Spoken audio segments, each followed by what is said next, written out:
Alright, okay. Okay. Off to a great start. So now I've just attached her to the side of my house and I'm literally just looking into the sun. But that's all good because the lighting's better here, so...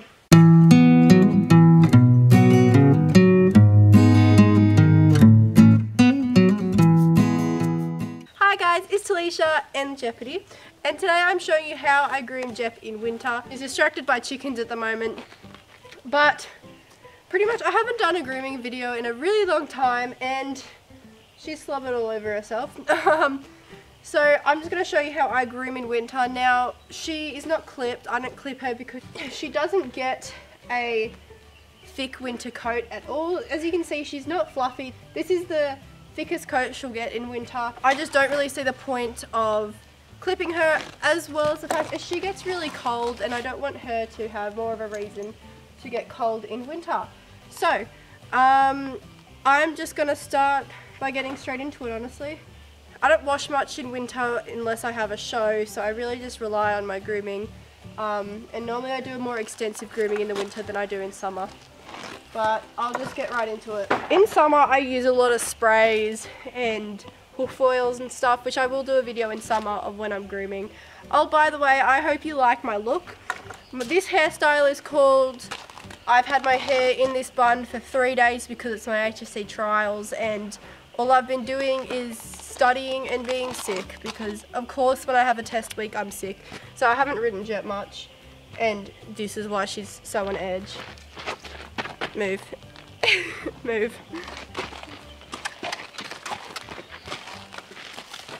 Okay, first thing I'll use is this curry comb. So what I will just do is go in circle motions around her body, and yeah, honestly, I haven't had her brushed in a while because I've been studying, but you know. She's rugged all through winter, so she's generally not that dirty.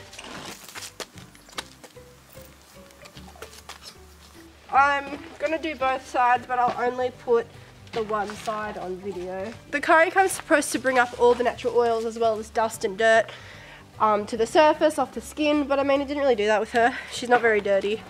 She's never that dirty. Now the next brush I use is a hard brush or a flick brush. And I do this all over her body apart from her legs and face. So pretty much everywhere where I curried her. And I do short flick motions with this brush. So what it does is pretty much get all the stuff you brought to the surface off her skin. I don't know how my hair's staying in this bun. I don't have any hair ties in it. The next brush I use is a bit of a softer brush. And this brush I just use on her legs. And I do the same kind of thing. It also bends to your hand a bit, which I find really good. So I'm just going to do that down her legs, get all the dirt and mud off.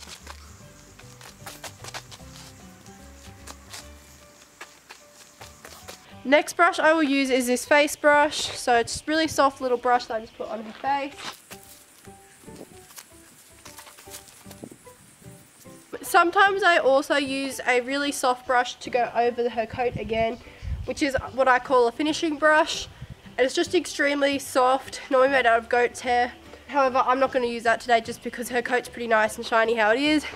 Just because she doesn't really need it in her coat today.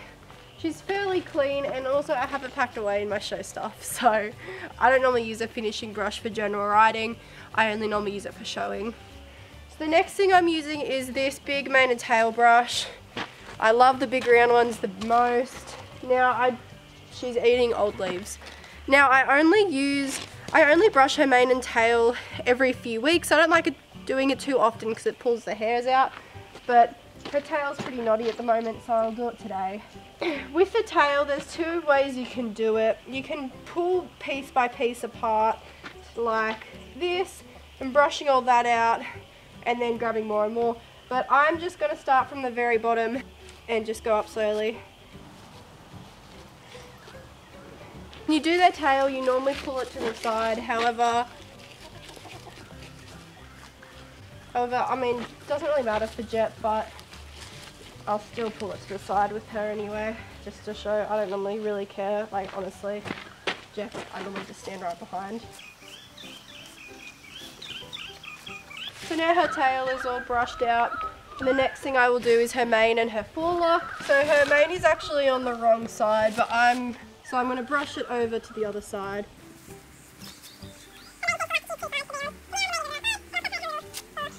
I need to trim her bridle path again. So then I'll do her forelock as well. Now I'm just going to pick her feet. So when you do her feet, I run my hand down until normally she picks it up. I don't need to put much pressure on her to get her to pick it up.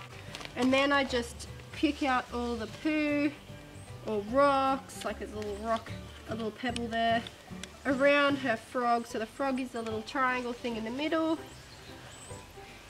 And you pick it away from you just so it doesn't fling back and hit you. I preferably like the hoof picks like this one that has the brush. That has the brush in the end, they're my favourite. When you put it back down, you want to make sure you put it down gently. Good girl. Good girl. As I said, I will do all her legs, however, I'm just going to film these two. Now this one's pretty good actually. There's actually nothing in there, so I'll just brush it out and put it down gently.